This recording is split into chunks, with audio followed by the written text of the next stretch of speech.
Oh, hey there. Welcome back once again. Toolbox Talk podcast with me, Dylan Tool. It's good to have you back. Coming back for the third time around. Numero tres.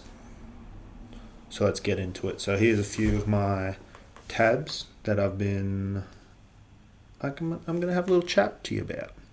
I did a bit of research on. I think they're a good time. Good fun time. So, let me check.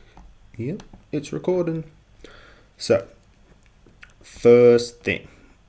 Let me take you back. Take you back to the year 2011. I was in high school. I think I was about 15. And guess what drops? One of the most outrageous pop songs of the noughties. Wait, the ones, whatever you call them. But oh my lord. So, Sorry for Party Rockin'. The album by LMFAO. In particularly, the one song, what's it called? Every day I'm shuffling. Technical difficulties. Party rock anthem. That's what it was called. And dear Lord, when this song came to the playgrounds, everyone wanted to get amongst it. And there was a particular dance that came along with it. Shuffling. So one of the lyrics is, every day I'm shuffling. And everyone's like, what's going on here with this new shuffling dance? Let's get into it. See, I'd heard about there was a thing called Melbourne shuffling or something, or I'm not getting into the history of shuffling right now. That could be left alone. But these guys took it, packaged it up, and made it their dance of their, like, the song dance, the party rock anthem dance. And oh my lord, you just had to do it. You had to get on the YouTube, give it a Google, do a little shuffle tutorial, and get amongst it. Because it was the most poppin' dance at the time, and I'm like 15. So I'm party rocking. You can't stop me there. So I learnt this dance, and I'm like, it's in the bank. I can pull it out whenever this song comes on. Thank God I don't do that. But went to good old disco bowling down the road, and it's 2011. I'm cruising around, and guess what pops on? Disco bowling, party rock anthem. Everybody in the house tonight. Something like that. But I'm in the back just fucking cutting a rug. I'm just lighting it up. And the people I was with, I think it was maybe my first girlfriend's family, but they're like, what's going on with this guy? And I'm just there cutting a rug, shuffling my little ass off. And it was going off so much, they played it twice, which is ridiculous. But that year, those guys were on top. I'm shuffling. Like, I got a bit of rhythm, but it's a weird dance move. And one of those dances where, like, it's just we're doing the one move. That's it. It's not a few things. It's just like, boom. So I just do this the whole song. Is that what's up? That's tiring. I want to switch it up a little. But okay, so what happened to these guys? Where'd they go after this time? This time of party rocking. So, ready? Let me lay it down. So, they're a nephew-uncle duo. There's Sky Blue and Red Foo. Those are the two. Sky Blue is the nephew. Red Foo is the uncle. So Red Foo's the one with the puffy hair, and he was on like Australia's Got Talent or whatever that show was. And so they had a great year, 2011. Sorry for party rocking. Critics said it all sucked, and it did. But like, it was popping. It was going off. Everyone was about it. Everyone had it on their phones. They're bloody at the back of the bus, rocking out. And then tragedy.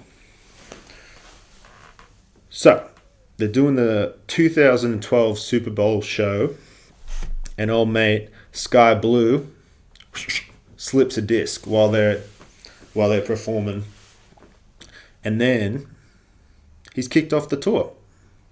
So his uncle mate Red Foo, Afro dude, glasses, says, if you can't party rock, can't hang out. If you can't shuffle, you're out of here. And boots him from LMFAO, the group. Didn't pay him, nothing.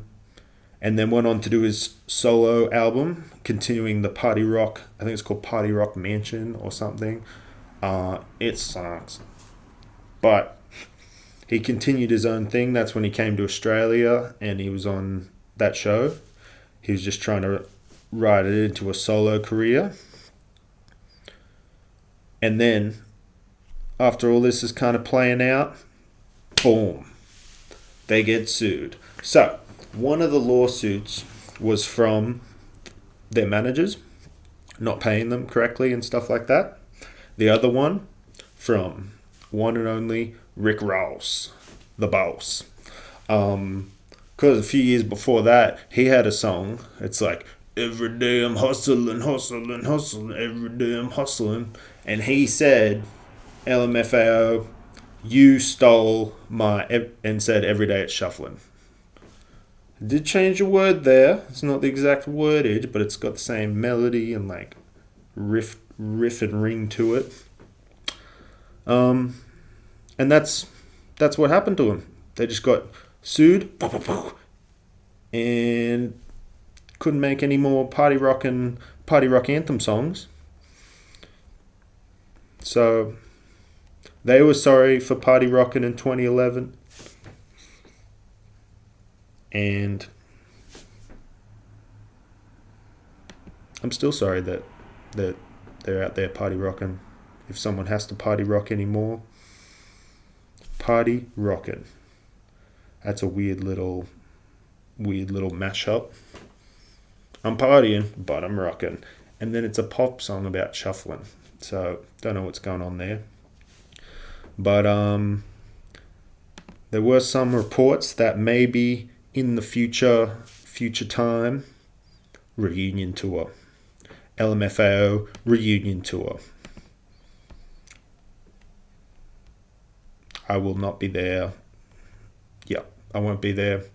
I won't be there shuffling away. I still know how to do it. I did the tutorial. But we'll see. We'll see what happens with that one. So yeah, that's LMFAO. That's what they're doing now. They're not doing much. So next thing I wanted to talk about was, so I like to talk about loose units and stuff, but it's kind of, this is about loose unit juice. This is about good old alcohol and kind of the history of how it was used evolutionarily. Big word. Let's go. So, we came across alcohol in the wild. There were monkey people, and they came across some fruit, and the fruit had dropped off the tree and it started to rot, and in that, natural fermentation. So that means these monkeys were like, shit, this has a bit of kick to it. And then that started becoming a thing. Like if you found in the wild, you got a couple drunk monkeys on your hand. That's pretty fun. And then that would have transitioned into nomadic tribe people and like finding this and also being like, damn, this shit slaps. Let's see if we can figure out how to make some of this. And then it's about 13,000 years ago, they started to make really low volume, natural fermentation, alcoholic beverages. This was also because it got you drunk, but all the water's super dirty. So through the act of making it alcoholic, like really low, like 2 or 3%, and like as strong as wine gets kind of thing. 2 or 3% beers or normal wine. But you couldn't go past that limit of natural fermentation. And like if you had to travel and you needed some like liquids to drink, you'd make some shit beer or some hooch, make an old bit of hooch, and then take that with you. That's what you'll drink. It's not going to make you sick when you travel. So that's what we were doing for a bit there, and working all day, getting pissed just a little bit. So it was more like you could only get as drunk as your belly could fill up. And then after we started working with natural fermentation, we were like, this shit's good, but I got to drink a lot of it. What if I only had to drink a little bit of it to get me schmacked? And that's where, so we've gone 13,000 years ago, the like earliest traces of these pots with fermented stuff in it that these nomadic tribe people had been running about with, getting pissed. And then long time ahead, 1300s, China starts distilling.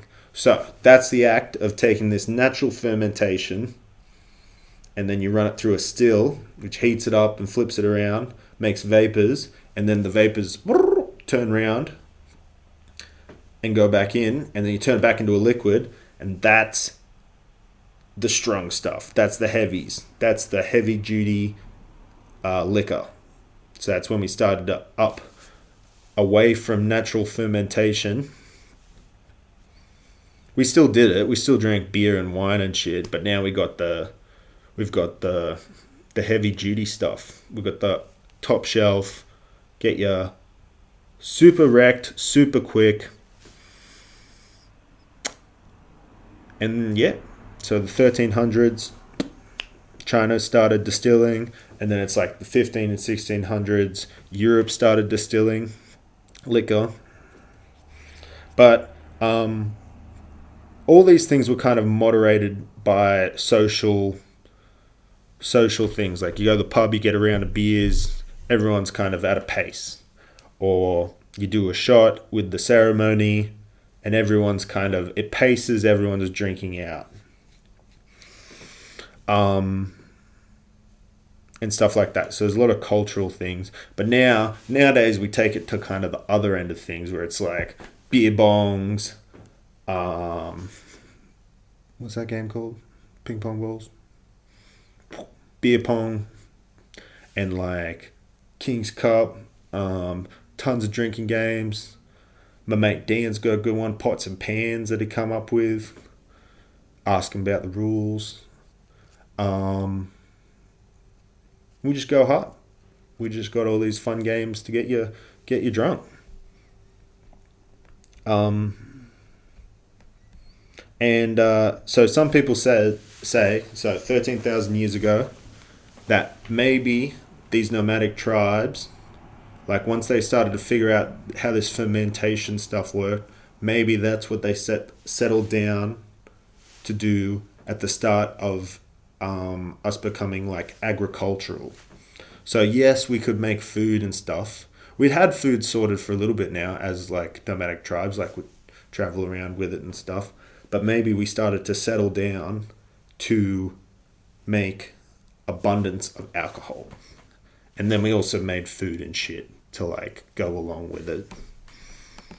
Because we were so schmacked, you needed something to nom down on it. Here's a little flipsy doozy. Where's my coffee for this one? Oh, here it is. Boom. Okay. So, boom. Doing a bit of research into this, and flip side. So there was a prohibition in America whenever, I can't remember, but 20s. But in the 1670s,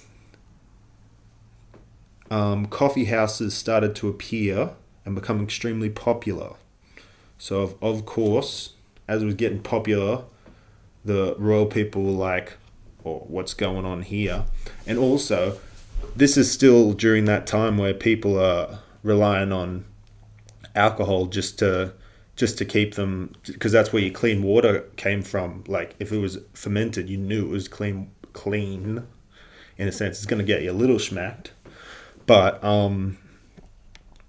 so, in the 1670s, King Charles II attempted to shut down coffee houses and tea houses. Not pubs, not a prohibition of alcohol. He wasn't trying to ban that. He was saying that, so ready? It says like, boom. So what he said, King Charles stated that coffee houses have produced very evil and dangerous effects. Ooh. And were also a disturbance to the peace and quiet realm. And then he put a ban on coffee, tea, and chocolate in these coffee house things and in the home. So if he caught you with it, chop you. However, it got flipped around pretty quick, but it wasn't that. So what was going on was everyone's drunk. Everyone's drunk all the time. These tea and coffee houses started to pop up in England. And people started to conspire. People started to plan against the king, and they weren't so drunk because even a few hits of coffee can kind of even you out if you're a bit drunk. So they've started being like, oh, maybe we should overturn old mate King Charles II because he's fucking a bit shit. And then he was like, oi, none of that. Go back to being drunk, everyone. It was easier to shepherd you around and be all kingly over you. So yeah, that's a little history of how humans interacted with alcohol over all this time. A little flip side, and King Charles II, fuck you.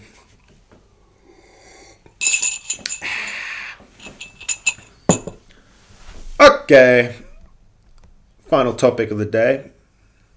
I'm doing a bit of research on.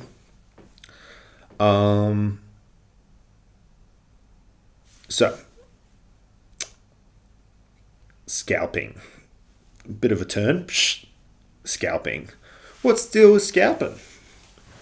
Why is everyone doing that when the old fights? Everyone's going in and bloody taking little. I haven't got much to scalp, so mine's not going to be worth too much. It's just even getting a grip to get a good cut on, you're stuffed. I'm almost unscalpable. But so, what's the deal with the scalping? Let's have a coffee sip. Boom.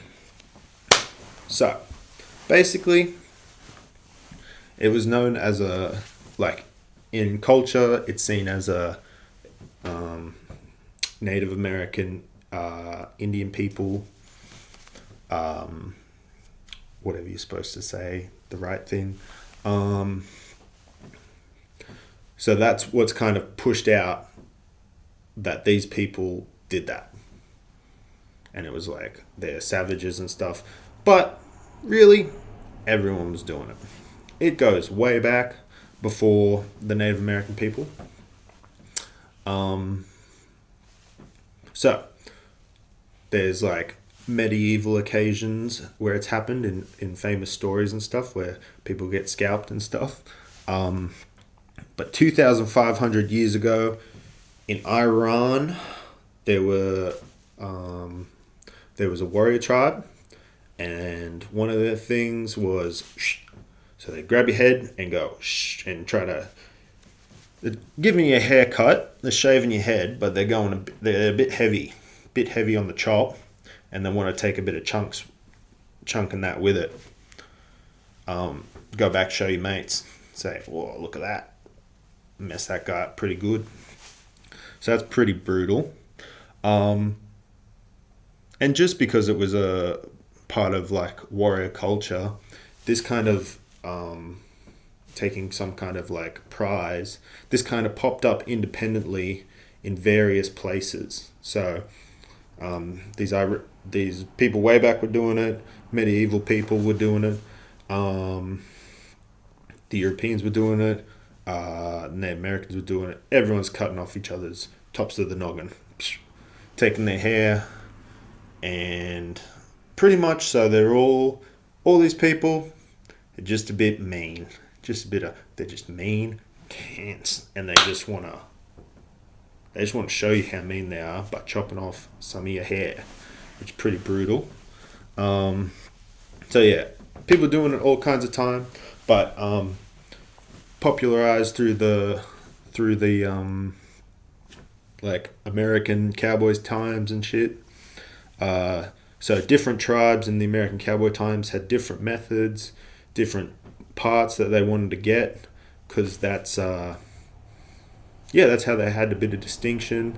Some of the Native American tribes would grow a particular part of their hair quite long, as like, "Come get it, bitch," like showing off that their scalpy bit, and they're like, "Come get it, look at that," and they'd flip it around to people. And so for the most part, war trophy. People would get it, and then you boom.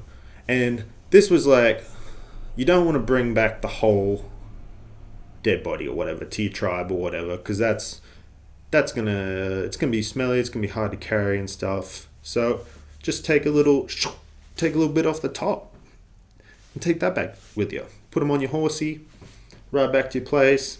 It's gonna be sweet. Look how many scalpies I got. I'm killing it. So yeah, and there's other culture warriors that take trophies. One of the other ones, samurais, swing, take people's heads.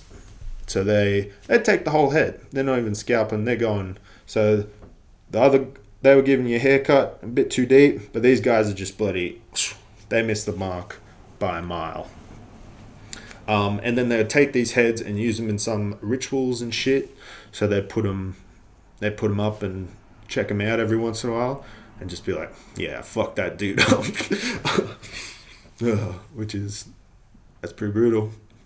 So another tribe, another type of warrior people that took some stuff. The Israelites would cut off foreskins. Ooh, that's pretty brutal. I guess you can make a cool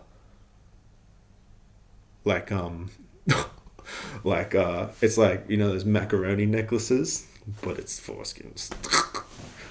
Macaroni necklace, foreskin, or if you get enough of them, maybe a turtleneck. You can do a little turtleneck. But that's a lot of skinage. I don't know. So people have been taking war trophies all kinds of time, like all through time. Crazy. So the Indian people, Native American people, I think that's what you're supposed to say. they'd have a war party when you got back. So you get all your scalps, boom, boom, boom, boom, bring them back to your tribe, and then look how many scalps I got, and the chicks be all over you. Chicks would be like, oh, he got himself 17 scalps. And then they make out with you. And that was the warrior life back then. You get your scalps and count them up. But then, so after some time of the Native American people scalping, the Europeans counter scalp. Boom. So now, in retaliation, the Europeans are scalping the Indians, but not as war trophies as much, as bounties. So this was about the European colonizers and stuff weeding down those kind of people. And the way you, instead of carrying the same whole body, because the whole body's heavy and it's going to get smelly and gross, you just take scalp, boom, and that would be your bounty. So that's how you'd exchange. You'd say, you go to the bounty dude, the law guy, and you go, whack, and he goes, 7 scalps. Nice. Boom, boom, boom. And then cash money from there. So yeah, and then it became a thing of these guys scalping these guys to get the bounties, these guys are scalping these guys because these guys are scalping these guys, and these guys are scalping. Basically, everyone's getting chopped up, which is pretty rough. People have survived scalping and stuff. One dude said it sounded like thunder. So that's a fun thing to think about. Most common method is, so they'd step on you and then grab your hair and then go behind the head, chunk, and then pull. So it's just chunks, it's all coming out. Yeah, so that's where that came about. Deep on. Not really too many scalpings these days. I don't know that. I haven't checked into that. But you do hear about like degloving and stuff in factories and shit. So that's kind of like that. It's just the machines they're doing the scalping. We just get in their way. Boom. But so scalping's pretty sick in the Native American thing. Tribes. So they're like, oh, that's a ton of scalps. That's cool. But something that was considered even cooler than getting tons of scalps was, what they call it, counting coup. That's what it's called. COUP. Coup. So what this was, you had to have all your mates around at the same time. So you're going into battle with all your mates, and there's a race. There's a race on at the start of the battle. Who is the first person that can run in and slap them? You get so many points. So many points. They love it. If you run through and just slap them up.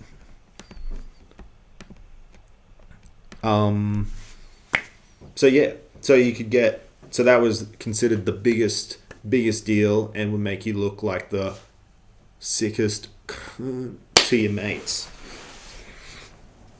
So you'd run through, duck and weave. They're trying to shoot you and shit, and if you could slap them, you get a lot of sick points for that. The way they'd reward you for this, they give you a feather that you always get to keep with you. So you got this thing called the coup stick, and it's like your resume. It's your resume of feathers. So for all the sick things you did, you get other feathers. I haven't looked into the other feathers. I showed about these coup feather things. So you can get up to 3 in most places. Some people get 4. So that's pretty funny. That's some like, it's kind of like Nate Diaz. Like, just imagine all these painted up Nate Diaz dudes just coming at you, just trying to stalk and slap you, and then you get the sick points. They're gonna stab you and shit afterwards. But if you got the first hit in and it's a slap to the nog, so many points. So you'd get boom up to four feathers. But so you get your feather painted red if you ran in, slapped him, but then he shot you or something. So that's how you get. That's it. It's a little adjustment. So they're keeping track. So maybe you get 3 feathers, but 2 of them you got kind of stabby shot, don't count as much.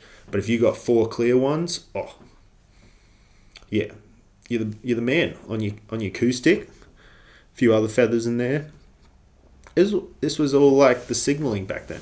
Also, these were like these are barter people and stuff like that. So wealth and stuff isn't they're not playing Monopoly. They got feathers and shit. They're doing stuff. So yeah, it was all about your feather stick. And yeah, that's a look into scalping and a few other things. So yeah, fun little rampage today with our numero trace toolbox talk. Talking tabs, loose unit axe, loose unit juice. We got freaking LMFAO. Sorry, I had to bring them up. It just popped in my head the other day, and I was like, this needs to be remembered. History of alcohol, kind of, poorly told. And what's up with scalping? And in the coup stick. Yeah. So get out there. Keep it up. Keep it real. Keep it chill. Yeah. Bye. Check it out.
Check it out.